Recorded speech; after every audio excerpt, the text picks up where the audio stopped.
What? No, I told you. Just an order of poutine and some ginger ale. Out of poutine? Well, I'll be poutine my foot up your ass if you don't get some more! Oh, hang on, Mom. I'm getting another call.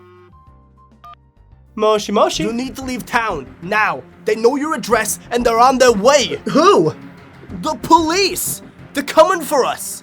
Look, please tell me you at least moved the last of the syrup out of the country. Yes? Freeze! Put your hands in the air! Now! Put them down! Now! Come on! Oh, what do I do? Oh, what do I do? What do I do? Oh, what do I do? What do I do? Yup, that's me. You're probably wondering how I ended up in this sticky situation. Well, I'll tell ya. The year was 2011. An excellent year for syrup production. In fact, it was so excellent, the Canadian organization FPAQ had to rent out an additional warehouse to store all the excess syrup. Minimal security, no cameras or alarms, but come on now, who would try and steal syrup? Well, as it turns out, Évic Caron's wife partially owned this new warehouse, and he was already working on planning what would become the greatest heist in Canadian history.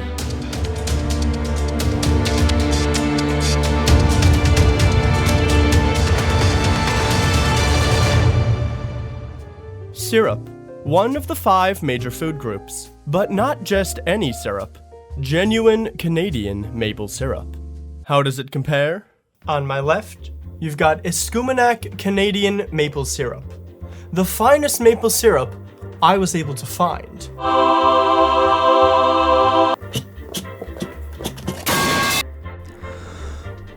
Syrup. Escuminac maple syrup. And on my right, you've got Captain Crunch's Ocean Blue maple syrup. It's blue. They did it. Syrup is blue now. This is gonna kill me.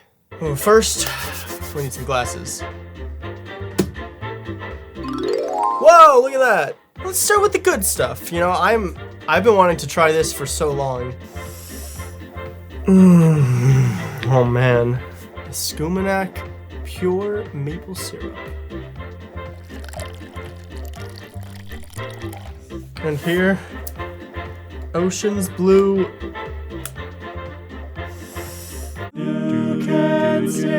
Oh, that just smells like normal maple syrup. That just smells like the corn syrup stuff that you get from the store. But why is it blue? Oh, it looks like fucking dish soap. Ah! The difference in these two glasses, you've got Escuminac pure maple syrup, finest in the fucking land. And then you've got Dawn dish soap, the shit they use on the ducks. I might have to use this as a chaser, honestly. All right, let's, we'll save that there. We'll start with you. To the blue maple syrup.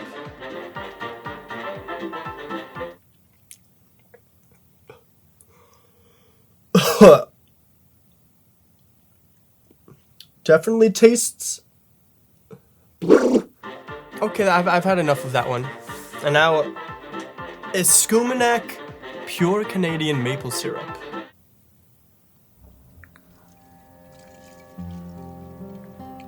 Ooh.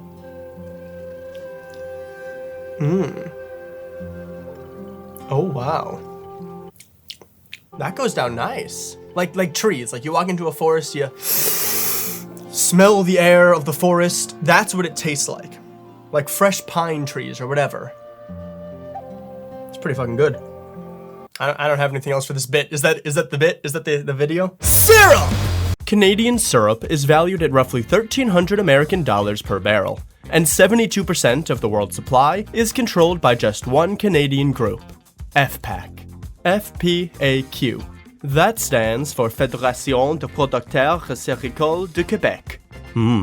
Getting a little French up in here. This organization limits the amount of syrup that can be sold, thereby increasing the demand and keeping the price high. That's why genuine maple syrup can be sold for such high prices. Now, what do they do with the excess? Well, as I mentioned before, they store it in a minimal security warehouse partially owned by Évic's wife. Évic knew he wasn't going to be able to do this alone. Even if he did manage to steal some syrup, what was he going to do with it? go to a supermarket with a 600-pound barrel of syrup? Anyone for some syrup? The fuck is this, syrup? Anyone wanna buy some syrup? Luckily, he knew a guy. Richard Vellier. So, Richard, you really think we can get away with this? Kid, this is gonna make us so much money. And if it doesn't work? Nah, we'll probably go to jail. But that's not gonna happen. Listen, my father Raymond and I, we're experts at this. I also got a contact in New Brunswick named St. Pierre. Here's his brochure. Brilliant. Brilliant. One more thing. Won't they notice if the barrels start to go missing? That's why we're gonna take the barrels off site, empty them out, fill them with water, and drive them back. And that's exactly what they did. Avik and Richard rented out a portion of the warehouse to reduce suspicion, then hired a man by the name of Sebastian Jutras to drive the barrels to a secluded location. There, they siphoned the syrup out of the barrels, filled it with water, and sent the barrels back. The syrup was then taken out of Quebec and sold on the black market for enormous profit. They really started to rake in money until one day. Come on, Avik, put your back into it. I'm trying. This thing is heavy, you know. Hey, what are you two doing? We're from the Syrup Inspection Agency. Just doing some routine inspecting. Really? You're just inspecting it? Look, kid, why don't you go talk to your supervisor or something, eh? We're a little busy here. Okay. Sir, I think they're stealing syrup. Indeed. You knew about this? Obviously. Tell you what. Why don't we keep this between us? You think I'm gonna sell out my position as a guard for money? What kind of person do you think I am? I'll double it. Done. It never happened. With that close call averted, Richard and Avik continued to take millions of dollars worth of syrup from the FPAQ. But their solid plan began to reveal some cracks in July 2012. Guys, just leave the door unlocked? Well, yeah, of course. Sorry, can I help you? Hi there, Syrup Inspector Michel Gauvreau. Here to inspect your syrup. Oh, yeah, they told me you were coming. Syrup looks good? Yep. Smells good? Well, Tastes good? I mean, I don't actually... Have you seen anyone dip their balls in the syrup? Did you just say... Hey, I'll ask the questions here, buddy. Sorry, sir. Alright, let me just climb up here and... Whoa! Hey, wait a second. These barrels are completely empty. You wouldn't happen to know anything about this, would you?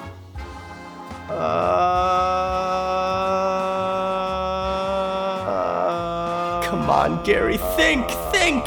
You can't tell them you were bribed. Plus, you already spent the money on a limited edition version of Garfield cart. I have no idea. Well, that means there's a thief in our midst. Hank, get me my interrogating pants. Interrogating pants equipped, Inspector Gauvreau was on the case. Syrup was no laughing matter. Within days, the place was swarming with police. Hey, Bill, find that syrup yet? Shut the fuck up, Kevin. Some sick bastard got away with our country's syrup, and they're gonna pay. This wasn't just petty thieving. Nearly 54,000 gallons of syrup had been stolen, 12% of the National Reserve. That amount of syrup has a street value of $13.4 million. The investigation was headed by the Sûreté du Québec Police, which was soon joined by the Royal Mounties and U.S. Customs. I sat down with local Canadians, Show and Tox, who had this to say. It's like money laundering, but syrup laundering. Just so you know, everyone thought it was a joke. Really? Yeah, we didn't really take it serious. Like, what? I think it was more surprising that it costs that much. It was worth that much. You know what? I think I just have to send this to you. Here you go. What do you think of this? What is this? How do you react to this? Why is it? It's artificial. It's blue. Why is it blue? I don't know. I saw it in the store What? and I went, what the fuck? No. At my local Burn it. grocery store. Go burn it down. I should, honestly. That's an atrocity. I hate it. You know what? I don't.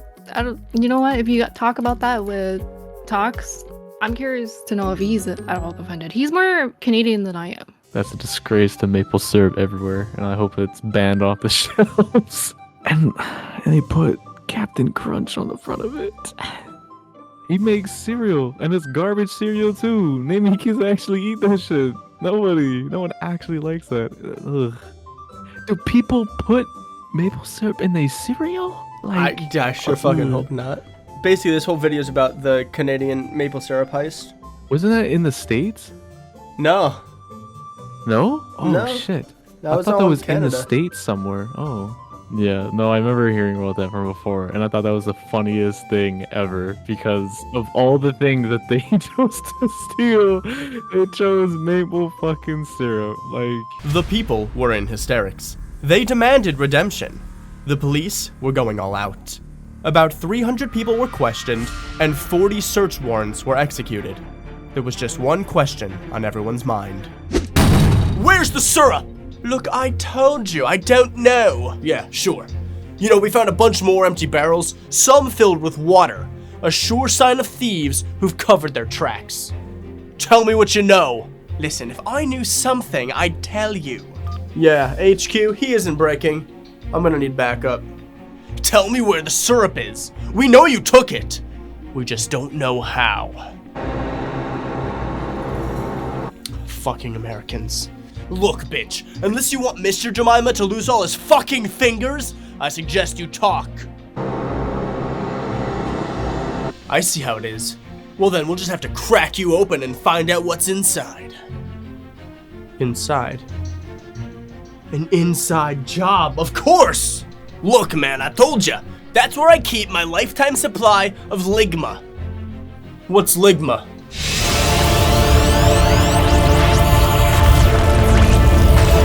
Evidence continued to stack against the suspects. They learned from an eyewitness that apparently the act of taking the barrels off site became too time-consuming, so they just started emptying the barrels directly from the site itself. Nearly 10,000 barrels of syrup were stolen and trucked to points south and east, where the market is free.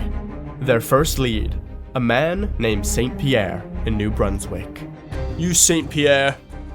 Depends who's asking. I'm Michel Gavreau. I'm a purveyor of sweets of sorts. Wouldn't happen to have any syrup, would you? I might have seen a little. How much you buying? Enough for, about a plate of pancakes. That's like a tablespoon. Now, man, now! You're under arrest, scumbag! With St. Pierre in custody and spilling the beans on the syrup, they managed to track down a large portion of it. In December 2012, the police had arrested 2 alleged ringleaders, St. Pierre and 1 other suspect. But many more would receive fines and serve jail time for their involvement. Ultimately, around $18 million worth of syrup was stolen from the reserve, making this the sweetest and most expensive heist in Canadian history. And what is the punishment for committing such a heinous act? When I think of all that syrup, alone, cold, I just won't feel safe with monsters like him roaming these streets. Ma'am, to be fair, it is just syrup. Why? Come on. Sentence him to death. Order in the court. Richard Valliere was sentenced in April 2017 to 8 years in prison plus a $9.4 million fine, with an extension to 14 years if the fine is not paid. His father, Raymond Valliere, was convicted of possession and was sentenced to 2 years in jail, followed by 3 years of probation. Etienne St. Pierre, the New Brunswick-based syrup reseller, was sentenced to 2 years in jail, 3 years of probation, and an $850,000 fine. Sebastien Jutras, the trucker involved in the transportation of the stolen syrup, served just 8 months in prison. And Avec Caron, the insider whose spouse owned the FPAQ warehouse and is often credited with coming up with this whole operation, well, he was sentenced to 5 years in prison plus a $1.2 million fine. Well, there you have it. the sweetest heist in Canadian history. Now, if you excuse me, I've got 5 years to figure out how the hell I'm going to raise $1 million. Unless... No, it's too risky. But what if I steal a bridge? I could steal a bridge. That's just a clever way of me saying that I might make a video about a group that actually stole an entire fucking bridge. Let me know if you'd actually want to see that. Also, trying something new with the format of my content. This was really fun to make. It was a lot, but like, it was really fun. I'd love to make something like this again. Thank you, of course, to me hearty Patreon supporters, Caleb, Laura, and Jaden. You guys are sweeter than syrup. Just not the blue kind. I wonder if Tyler still watches my content. Hey Tyler, if you're watching, Joe Mama.